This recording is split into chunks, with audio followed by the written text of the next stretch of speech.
Club de Prensa con Gustavo Alegret.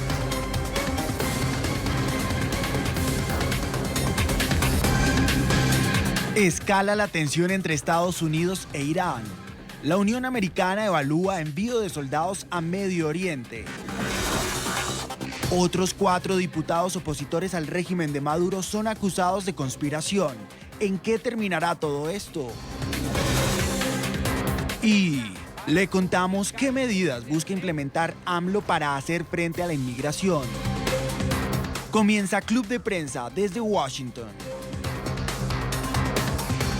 ¿Qué tal? Buenos días, bienvenidos a Club de Prensa. Hoy aquí José Díaz Briceño en sustitución de Gustavo Alegret, el conductor y director de este programa, donde se discuten los temas internacionales y nacionales más importantes con los analistas más avesados de la actualidad aquí en Washington, D.C.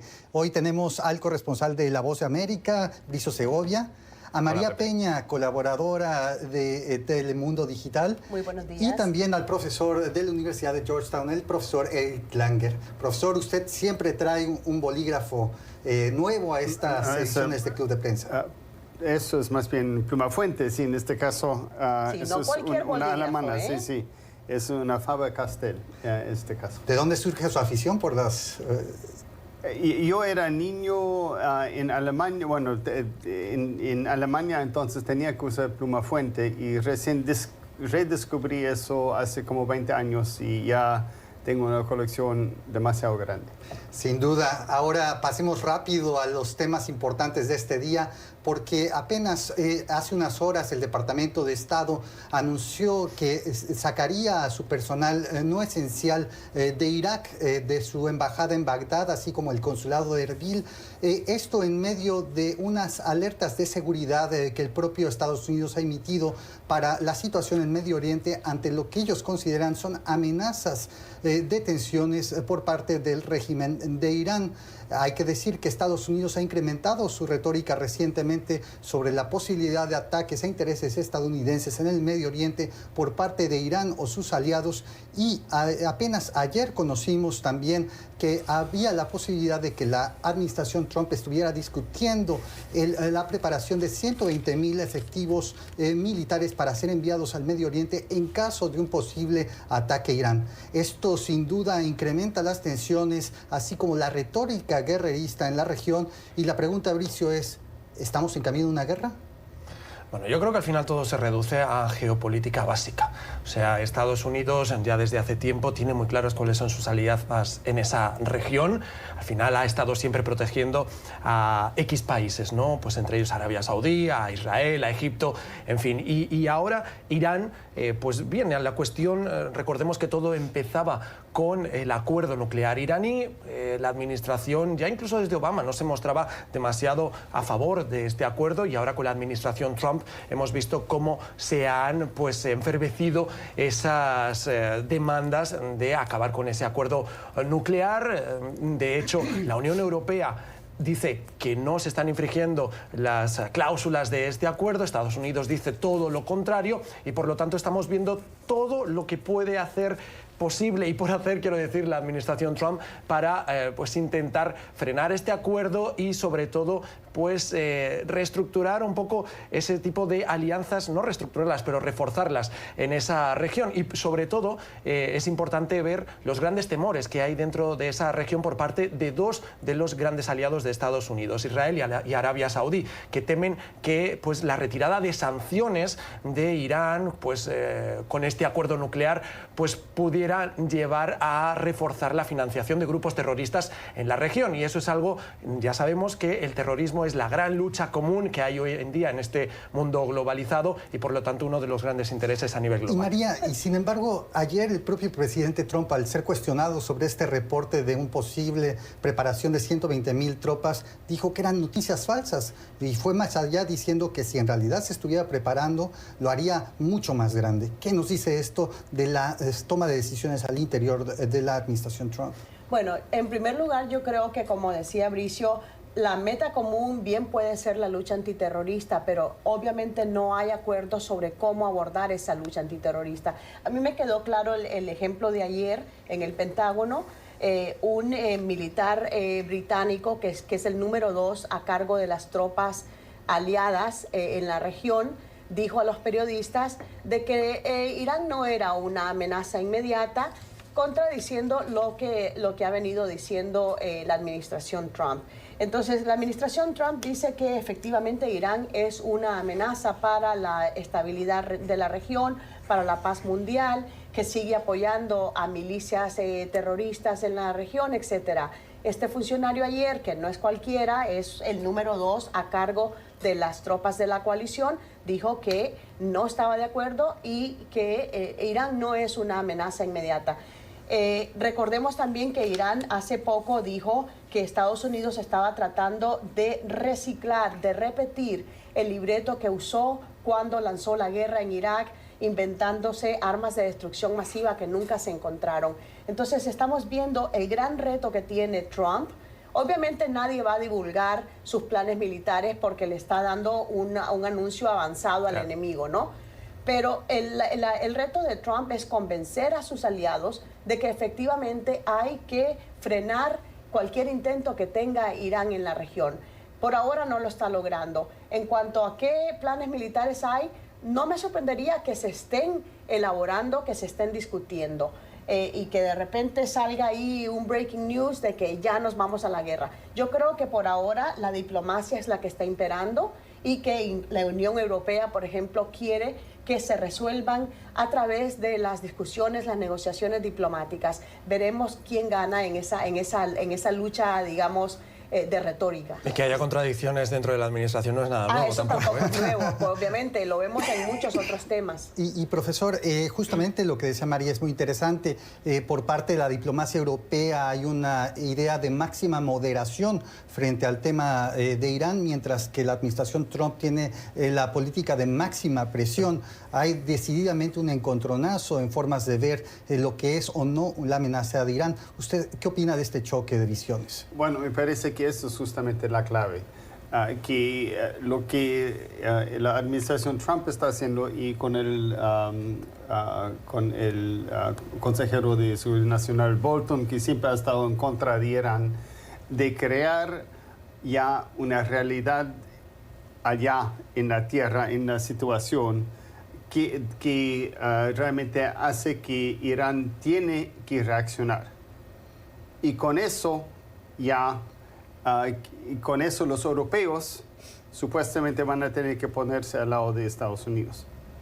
Y eso es lo que temo justamente, que es una jugada para hacer eso, para que entonces el acuerdo nuclear, que era que Irán no podía desarrollar nada por 10 años, se iba a caer, y eso es lo que quiere la administración Trump, mientras que los europeos, como decías, dicen, no, todo eso está funcionando, y Irán mismo está diciendo, bueno, nosotros todavía seguimos, pero ahora vamos a ya tener unos cuidados y vamos a empezar a hacer ciertas cosas. Entonces están cayendo en el juego de la administración Trump, y me parece sumamente peligroso. Una pregunta que yo quisiera hacerles a todos es justamente, estamos viendo una transformación de lo que es la idea de Trump en política exterior. Recordemos, el presidente Trump fue electo con estos ánimos aislacionistas en su campaña, diciendo que las incursiones militares en el exterior habían sido un error, una equivocación, hablando de George W. Bush en Irak y en otros temas. Pero ahora pareciera que vemos que los halcones parecían imponerse en la Casa Blanca. ¿Es Trump? ¿Es Bolton? ¿Quién es exactamente quien está dirigiendo la política? Yo creo que es un poco los dos, ¿no? O sea, Bolton es verdad que tiene pues estas ideas de halcón, ¿no? Y lo estamos viendo en la manera en la que habla, en la manera en la que se dirige al público. Ahora bien, Trump yo creo que juega un poco a, ¿sabéis esto de ser poli bueno, poli malo, ¿no? Yo creo que juegan un poco a esta estrategia porque... En otras ocasiones se ha demostrado que le ha funcionado a la administración, que las amenazas a través de la política 2.0, a través de Twitter, le están funcionando, nos guste o no. Y el hecho de que estas amenazas se estén dando ahora también en estos casos y que lo veamos una y otra vez, no solamente ya en Irán, lo vemos también en Venezuela, siempre apostando en un principio por la vía diplomática, pero dejando la puerta abierta a una opción militar, es algo que parece que la administración Trump está probando para ver si funciona como herramienta de presión para conseguir lo que realmente quiere en intereses geopolíticos. ¿Coincides, María? Son globos de ensayo, por un lado, pero también no nos engañemos y no nos equivoquemos. Si vemos la historia de Estados Unidos, su implicación en diversos conflictos a través del mundo, en enfrentamientos bélicos, al final la política exterior de Estados Unidos es defender sus intereses. Entonces, si ve que tiene esos intereses amenazados, ya sea acá o en la China, pues va a tomar medidas, que primero va a intentar la retórica, la intimidación, tratar de acercar posiciones quizás con el enemigo, y si eso no funciona, pues siempre está sobre la mesa la opción militar.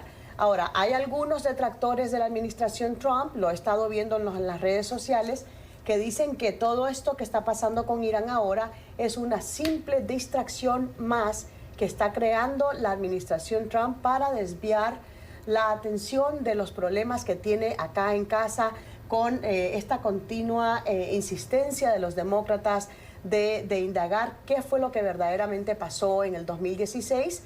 Vimos ayer, por ejemplo, que el hijo mayor de Trump finalmente cedió a las presiones de su propio partido, del Partido Republicano, para que regrese al Senado a explicar las declaraciones que había hecho antes sobre Rusia. O sea, en su conjunto lo que vemos es esto, ¿no? Una administración que sigue bajo ataque de sus detractores. Y que busca distraer. Y las presiones que tiene para responder a lo que percibe como amenazas. Profesor, rápidamente, ¿está Trump secuestrado por el señor Bolton o es realmente su idea tener incursiones en Irán? Bueno, me parece que lo que estamos viendo es una típica estrategia clásica ya de Trump, de tener la posición más extrema. Entonces, bueno, mi posición está acá, no puedo hacer eso para complacer ese señor, tengo que venir acá. Entonces él dice, bueno, esa es la solución. Y creo que en realidad estamos en eso, pero podemos caer en guerra y eso es el gran peligro. Y profesor, recordemos también que él también se vendió ante la opinión pública como el gran negociador, ¿no? Un maestro en las negociaciones. Y curioso que hace poco él dijo que Bolton lo estaba queriendo meter en una guerra. Nadie sabe si lo decía en serio o en broma. Y seguimos en Estados Unidos porque donde sí hay claramente ya una guerra es en el área comercial, donde Estados Unidos ha decidido imponer pues aranceles a más de 200 mil millones de dólares en productos chinos que pues tendrán directamente un impacto en el bolsillo de las familias estadounidenses. El presidente Trump, sabemos, es un fanático de los aranceles. Él mismo ha dicho que le gusta que le llaman el hombre de los aranceles como una forma de presionar ante lo que considera son prácticas desleales de comercio por parte de China. Y sin embargo, apenas hemos conocido un nuevo estudio de una firma consultora en la que básicamente se explica que justamente estos aranceles, de ser colocados en su totalidad a las importaciones chinas, tendrían un impacto de $2.300 al año en el bolsillo de las familias estadounidenses. Actualmente se calcula que poco más de $700 es lo que cuestan ya los aranceles en vigor justamente a las familias en Estados Unidos. ¿Qué nos dice esto sobre los efectos de lo que el presidente Trump cree es una estrategia correcta de avanzar contra China? Al final, ¿pagarán los consumidores, cierto, Bricio? Sí, eso es lo que parece hasta el momento, y eso es lo que corroboró también el principal asesor económico de la Casa Blanca, Larry Kudlow. A diferencia, hablando de contradicciones, de lo que dijo Donald Trump, que esto no iba a tener un impacto sobre los estadounidenses, que los aranceles son buenos y que solamente iba a traer mayores beneficios a Estados Unidos. Bueno. Y que solamente paga China, ¿no? Es Sí. que no pagan los consumidores. Claro, lo paga China, igual que el muro que lo paga México. Sí. Pero efectivamente esta es una dinámica que estamos viendo reiteradamente en esta administración. De nuevo, es una estrategia seguramente de presión por parte del presidente Donald Trump, y ahí vemos también algo muy importante reflejado, que es la disonancia que hay entre el presidente y su entorno en la administración. O sea, que el principal asesor económico de la Casa Blanca salga diciendo que esto va a tener una repercusión y un impacto directo en los contribuyentes estadounidenses, y que el mismo presidente diga lo contrario, solamente nos da a entender una cosa: el absoluto caos que hay dentro de esta administración y sobre todo también la falta de comunicación que hay interna, o más bien que se tapan los ojos, miran para donde miran y uno de los dos miente. María, ¿auguras que justamente el presidente Trump decida ampliar la gama de los aranceles a la totalidad de los productos chinos, o crees que se pueda llegar a una tregua en las próximas semanas? Bueno, la esperanza de la administración es que con estas medidas que ha venido tomando de forma incremental el presidente Trump surtan efecto y no siga escalando esta guerra comercial, porque la ironía del nacionalismo económico que vendió el presidente Trump durante la contienda del 2016 es que al final las empresas y los consumidores y los trabajadores estadounidenses son los que van a salir más perjudicados. Hemos visto informes de prensa en los que votantes del presidente Trump en estados agrícolas, en estados que van a estar golpeados por estos aranceles, están diciendo: a mí ya me está ocasionando pérdidas. Sí, porque China hace represalias a los aranceles. Obviamente, claro. China no se queda de brazos cruzados. China es una potencia económica, nos duela o nos guste o no. Y estamos viendo de que por cada paso que da Trump, China responde. La idea es llegar a un punto de negociaciones, pero es un asunto que está fragmentando a la clase política en Estados Unidos. Vemos en el Congreso, hay demócratas que están apoyando a Trump en esta campaña de presión, como el líder de la minoría demócrata, Chuck Schumer. Le dice: sí, presidente, siga adelante, sígale, lo apoyamos. No se sabe si es una estrategia de los demócratas, sabiendo que eso va a torpedear y va a volverse en contra de Estados Unidos, y esto pueda servir de arma electoral para los demócratas el próximo año, no lo sabemos. Pero lo cierto es que los dos partidos están fragmentados sobre cuál es la mejor manera de responder a China. Porque esto no es nuevo, y lo dijo Trump en la contienda. Tenemos que estaba harto de que los demás países estuvieran tomando ventaja de Estados Unidos. Ahora, profesor, hay una realidad. China sí impone barreras muy difíciles para el acceso de firmas extranjeras a su mercado, tiene graves violaciones sobre temas de propiedad intelectual, y muchos creen que se ha llegado un momento del ahora o nunca para forzar a China a establecer en sus leyes un verdadero control sobre estos temas que ven clave, en especial la administración Trump. La pregunta aquí es: ¿fue sabia la administración en ir sola a la guerra comercial imponiendo solo aranceles, o debió haber concertado con la Unión Europea, con sus socios comerciales en América Latina, para ir en conjunto justamente a la guerra contra esta potencia asiática? Yo creo que tienes toda la razón, que en realidad deberían haberlo hecho de otra forma, porque eso de primero América solamente, bueno, sirve hasta cierto punto, pero con alianzas es mucho mejor, con aliados, porque si todo el mundo dice a China: no, eso tiene que acabar, porque sí hay graves problemas con, como decías, la tecnología, la transferencia de tecnología, que por ejemplo las compañías chinas obligan a las compañías, si tienen una fábrica ya, a darles esa información, que entonces ellos mismos crean otra compañía para ya competir con esa compañía. Entonces es una espada de doble filo, ¿no? Y eso realmente tiene que acabar de alguna forma.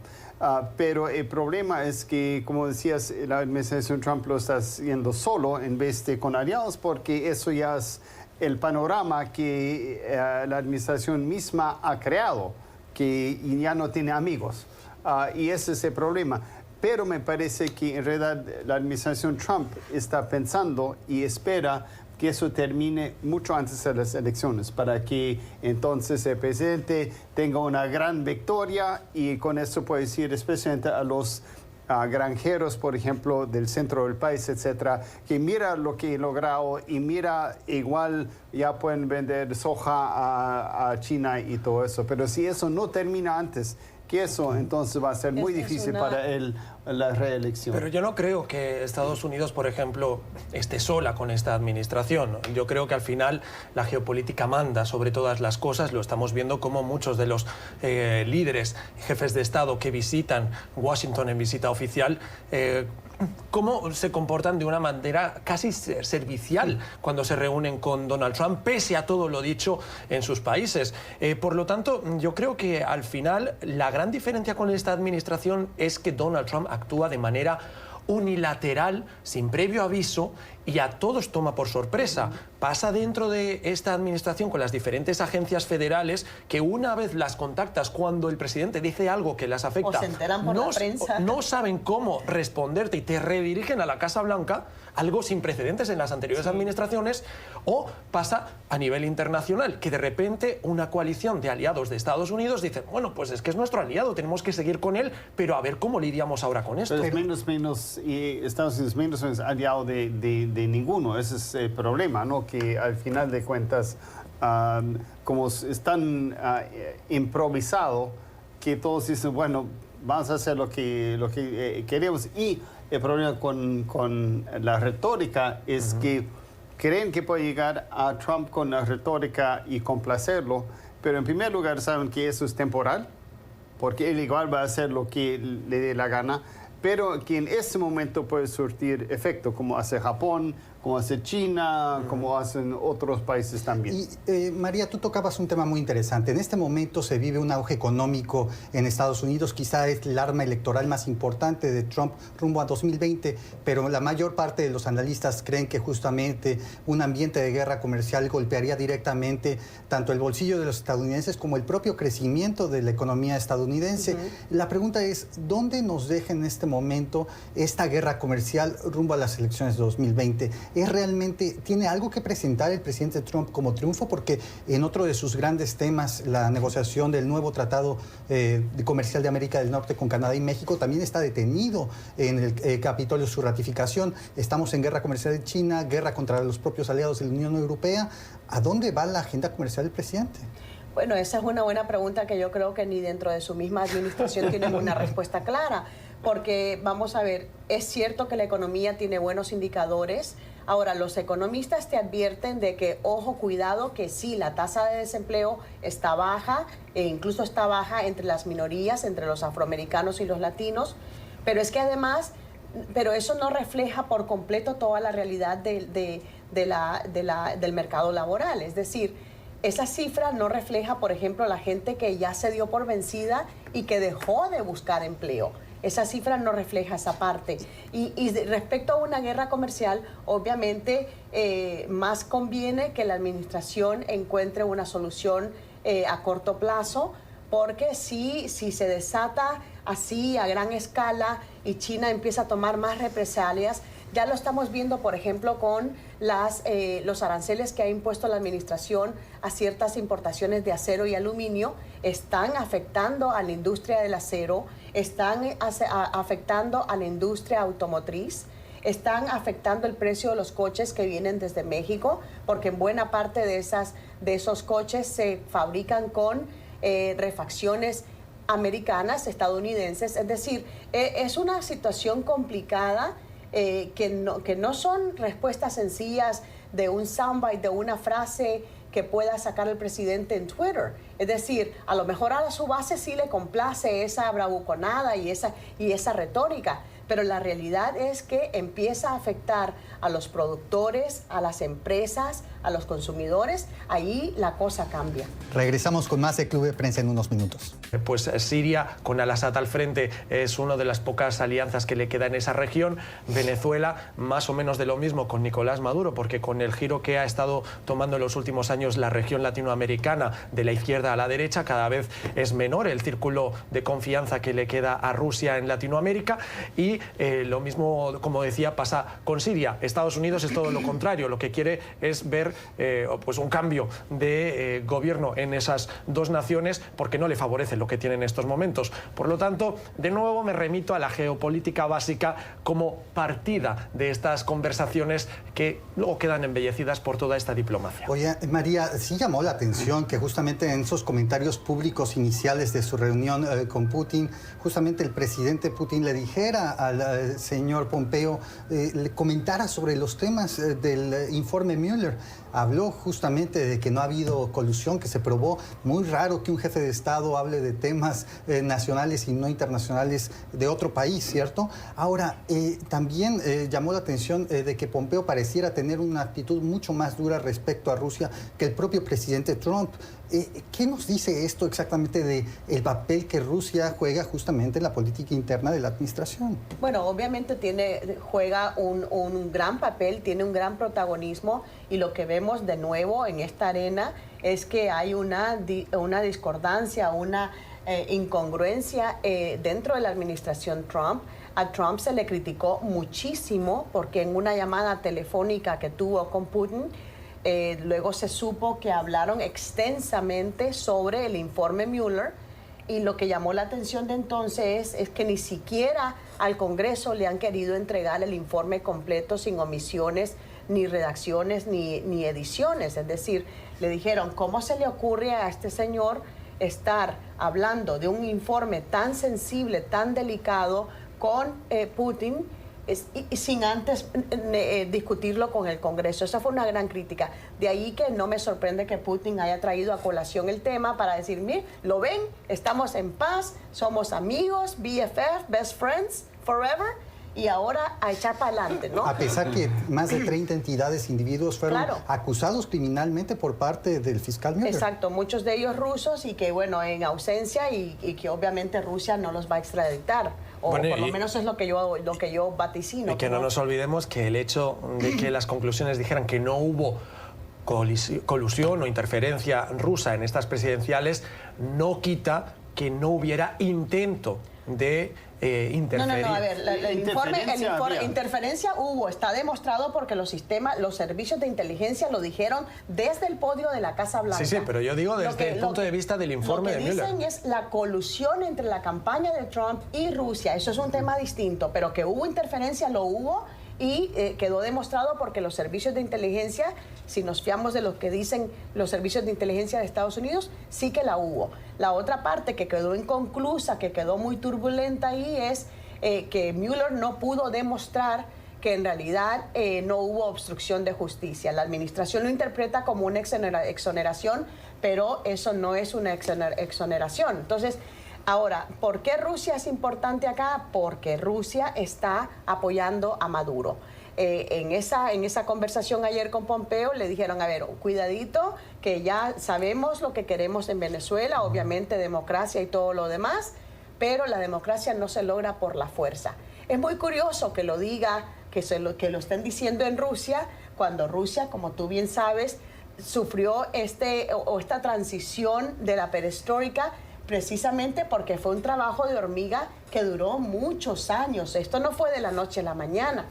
Entonces yo creo que con Venezuela es una gran prueba tanto para Rusia como para Estados Unidos. Por o sea, hay perestroika, algunos... Sí, no. No, digo, pero, por algo perestroika quiere decir reconstrucción, apertura, ¿no? reconstrucción. Sí. Y la otra cosa que me llama mucho la atención de por qué Rusia está teniendo este papel aquí de mucho protagonismo es que hay quienes dicen de que ahora es como que Venezuela de repente se convirtiera en un nuevo terreno de la Guerra Fría. Yo no creo que llegue a tanto, porque más bien creo que Trump ha demostrado una y otra vez que tiene cierta simpatía con Rusia, que quiere ese acercamiento. Creo que hasta cierto punto está repitiendo parte de la estrategia que usó Obama de acercarse a los enemigos, porque dicen que es mejor tenerlos de cerca que de lejos.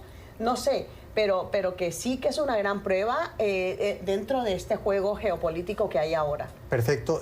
Rápidamente pasemos a otro tema que está justamente en las noticias muy prominentemente, que es esta situación crítica que se vive en Venezuela. Justamente ayer se vivió un cerco policial a la Asamblea Nacional de ese país que justamente contiene a las fuerzas mayormente opositoras al régimen de Nicolás Maduro.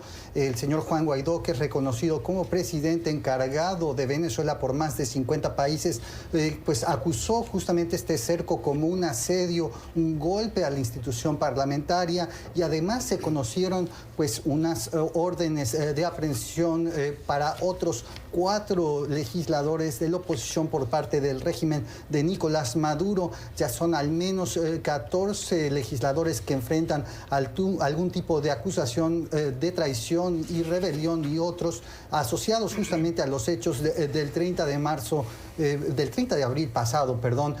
Profesor Langer, la situación en Venezuela se vuelve cada vez más crítica. Pareciera que Maduro no quiere dejar desapercibido justamente esta cuestión de castigar de alguna manera a aquellos que cree que lo quieren derrocar. Sí, me parece típico. Bueno, lo que está haciendo el régimen de Maduro es ver hasta dónde puede llegar.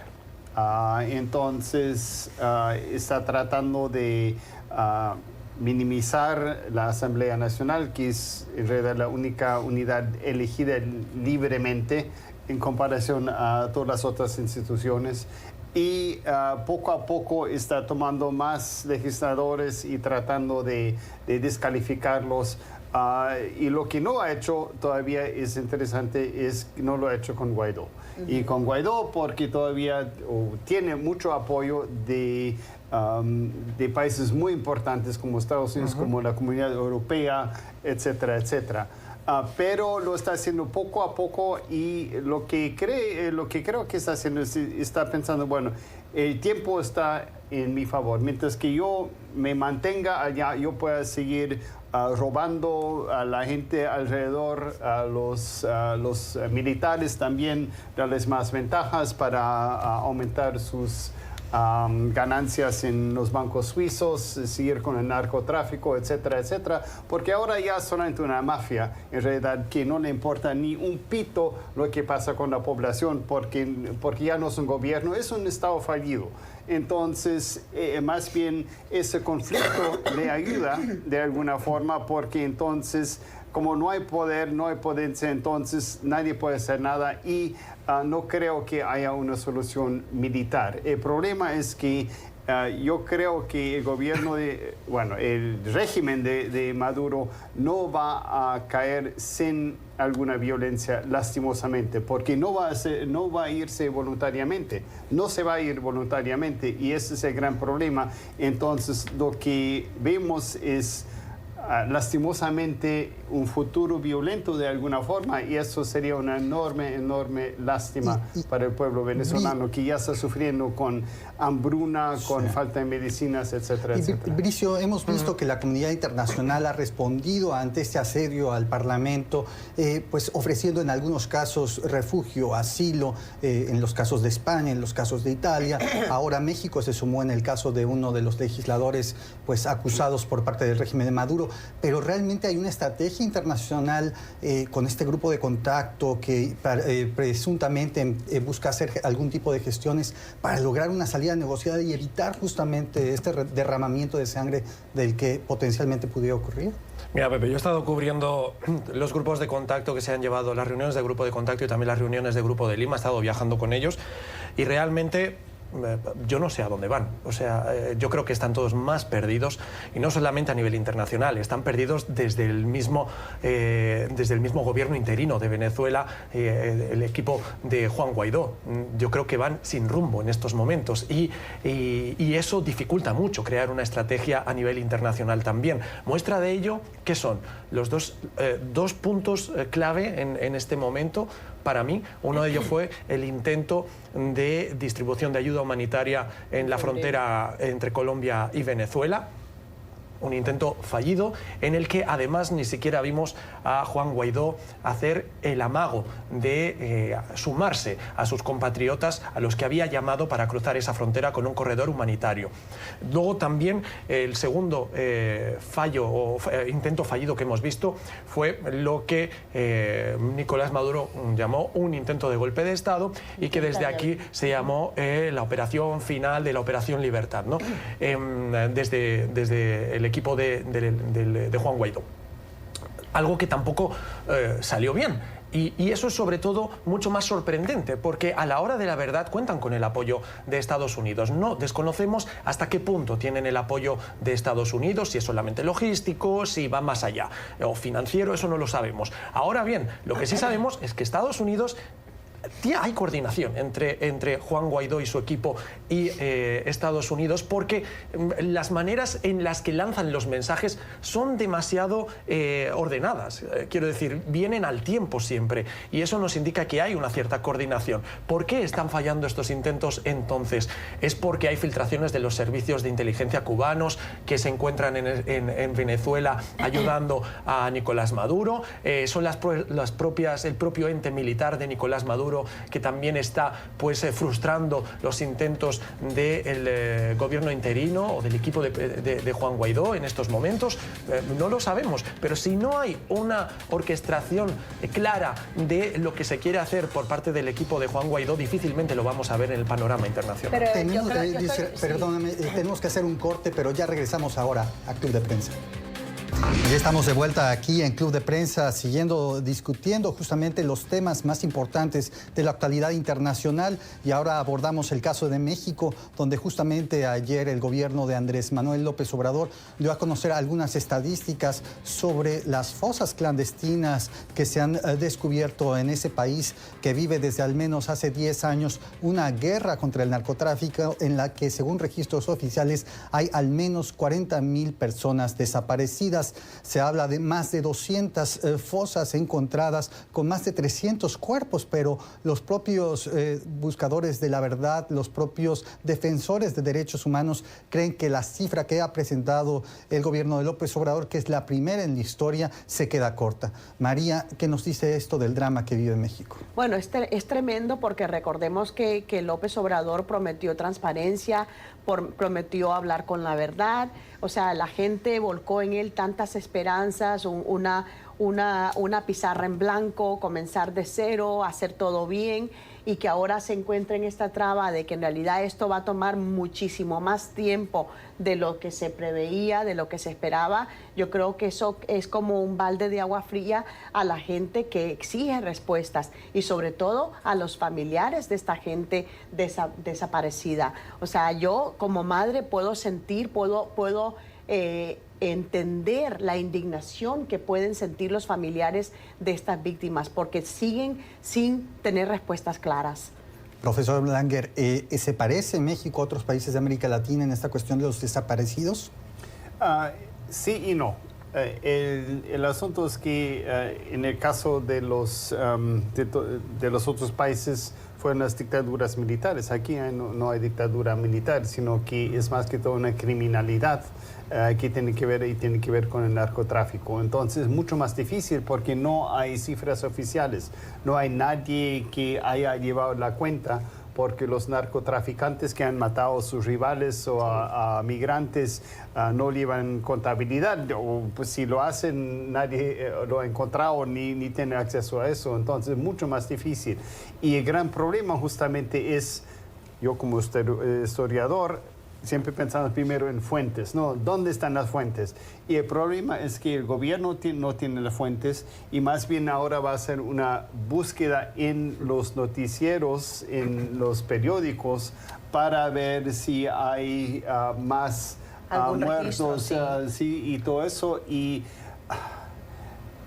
eso ayuda también, pero esa cifra tampoco va a ser verídica, porque hay mucha gente que no está ni contabilizada. Exacto. Ni en muchos casos los periodistas, como sabes muy bien, tienen miedo de hasta anotar eso en el periódico, porque después hay amenazas de muerte contra ellos también. Entonces es un problema muy, muy difícil, y yo creo que la gente merece saber qué pasa con sus hijos, sus tíos, sus padres, sus esposos, esposas también, no solamente son claro, hombres, sino mujeres también. ¿Cómo se ve esto, Bricio? Al final de cuentas, México es una democracia, pero que existan tantas fosas clandestinas dice mucho de este régimen. Bueno, Pepe, déjame darte un par de datos. El primero de ellos, haciendo referencia a lo que acaba de decir el profesor Langer, y es que México es el país sin conflicto armado declarado con el mayor número de muertes de periodistas al año.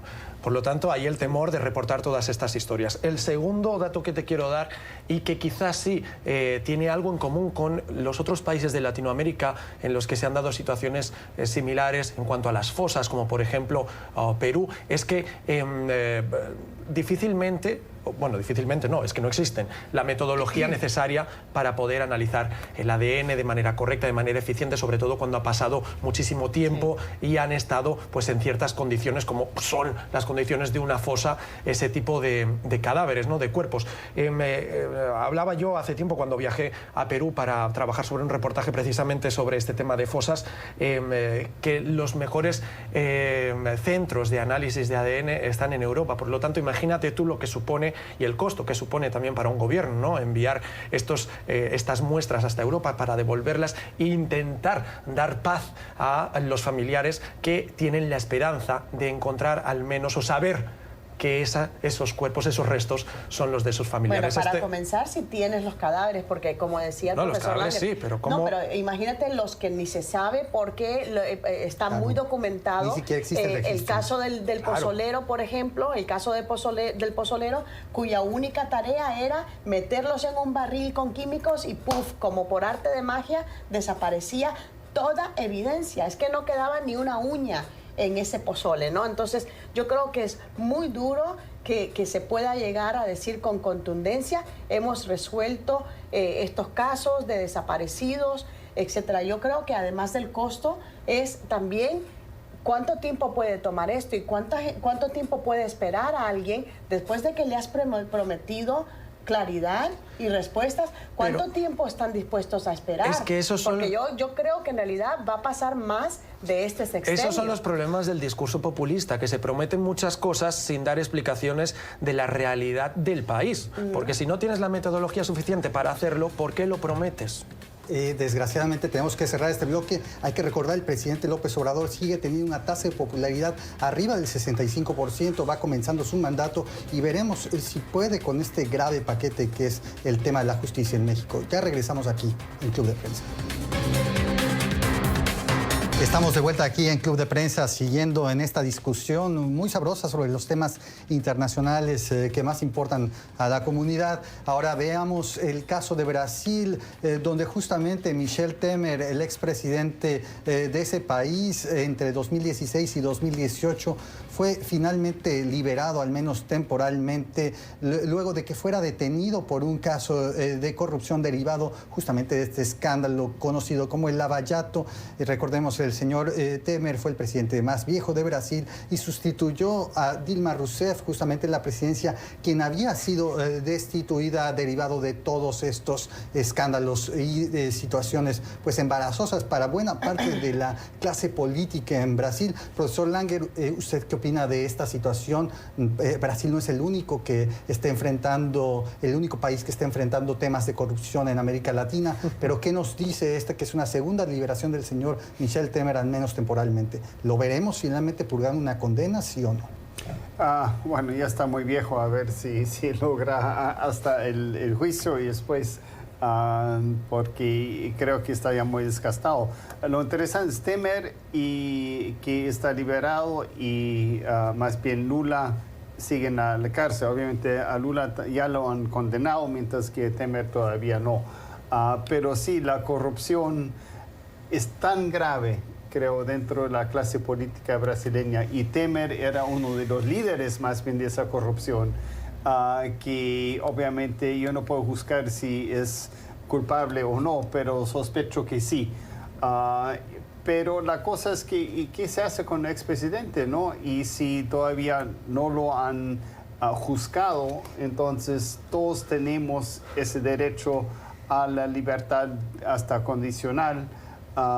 Y no creo que él se vaya a alguna otra parte ya, porque eso es un poco difícil que lo haga. Entonces, en ese sentido, estar en arresto domiciliario o no es, bueno, en realidad no importa mucho. Tenemos ya muy poco tiempo, pero María, dinos cuál es tu opinión. ¿Temer terminará purgando una condena, sí o no? A ver, yo no tampoco sé si él es inocente, pero sí creo que el sistema cree en la presunción de inocencia, ¿no? Por lo menos en este hemisferio, la presunción de inocencia prevalece. Ahora, él tiene 5 juicios ahora y una investigación abierta. Yo creo que la gente en Brasil que está harta de los políticos corruptos, creen que exigen justicia, y si a él finalmente se le declara culpable, sin importar la edad que tenga, tiene que purgar una sentencia, por lo menos para que el pueblo vuelva a tener confianza en sus instituciones y en su sistema político, porque de lo contrario la lección que estás mandando es que no importa el que llega, el que tranza avanza, y no importa si lo pillan después. O sea, yo creo que la gente lo que quiere de todo este proceso al final es justicia si se le declara culpable. Muy breve, Vinicio. Yo no soy el juez, por lo tanto no te voy a decir si acabará o no en la cárcel. Lo que sí te voy a decir que es responsable de los resultados que ha tenido Brasil, que han llevado hasta la extrema derecha con Jair Bolsonaro. Ha sido un día muy interesante aquí con nuestros analistas en Club de Prensa, Bricio Segovia, María Peña, el profesor Eric Langer, y ya los esperamos en una próxima edición de este programa donde se discute toda la actualidad y los temas más interesantes desde Washington. Muchas gracias por acompañarnos.